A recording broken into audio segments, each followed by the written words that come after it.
Guys, nahanap ako na artista. Pero ako. What's your name, bro? Maki. Lucky, bro. Peter, ano masasabi mo sa action? Galing. Kaya lang, walang knockout eh.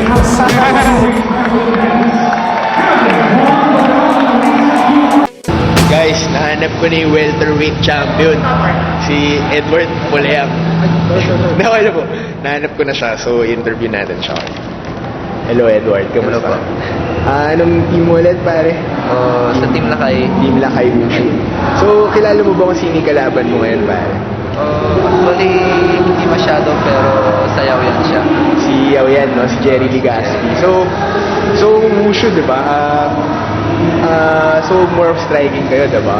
Ang mga katapat mo rin, Yaoyan. So medyo striking rin sila, di ba? So, paano yun? Para hindi siya yung tulad ng mga matchup na wrestler, striker, ganun-ganun. So anong balak mo sa kanya? Malamang tatayo kayo pareho, di ba?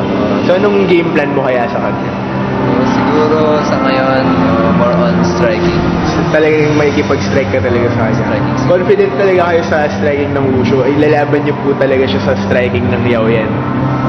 Ganun po talaga. Confident din. Oo. Tanong ko lang po, kasi medyo po more of stand-up kayo, di ba? Paano po kunwari, napunta po sa ground? Meron po kayong mga game plan or tatayo po kayo o ano? Ano Siguro pong balak kapag niyo? may opportunity ako sa ground, either submission or banda siguro. Talaga po, may submission rin kayo na Meron prepare. din, may konting So, submission.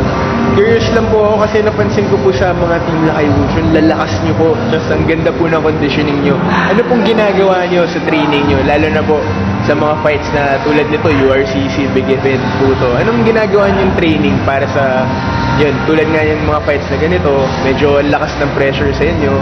So, anong ginawa mo for training? Tsaka, ilang months ka before pa nagte-training, before nitong event ito?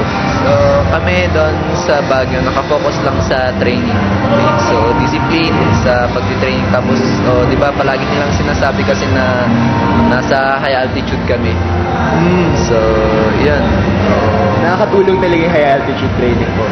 Oo naman, nakakatulong. Bali po pag pupunta kayo ng Manila, parang mas madali po, gano'n.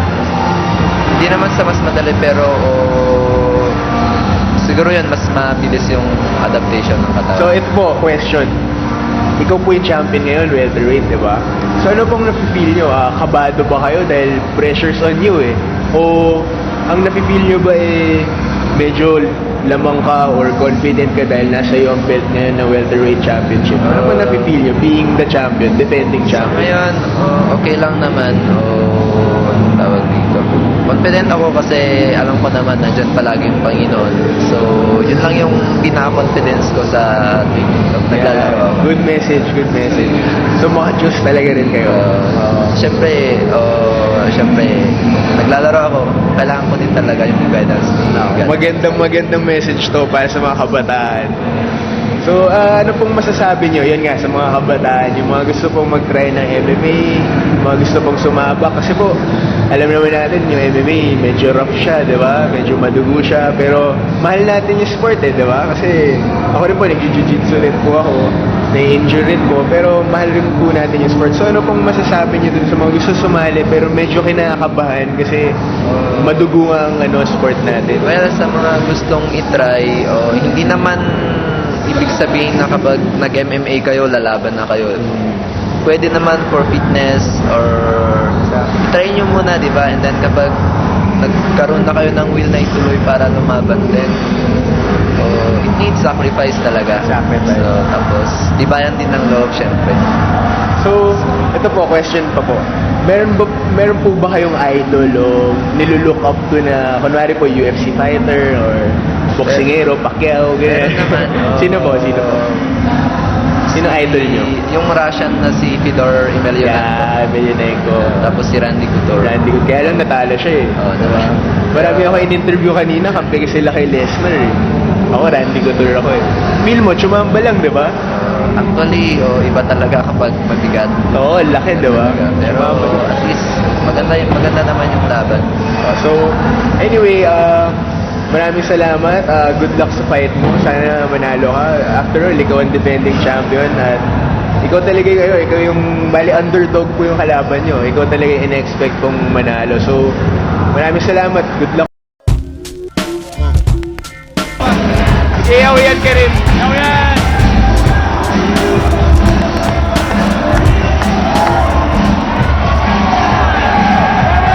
Edward! Edward!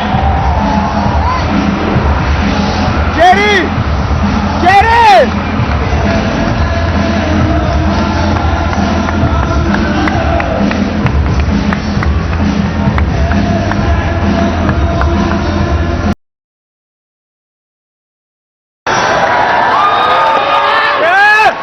Go Jerry! Jerry!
Taking it to the bill. Let me shake your imagination like a wrestler. I'm in. I'm Edward Kulayang from Tikabay and you are watching Into the mind state of a champion.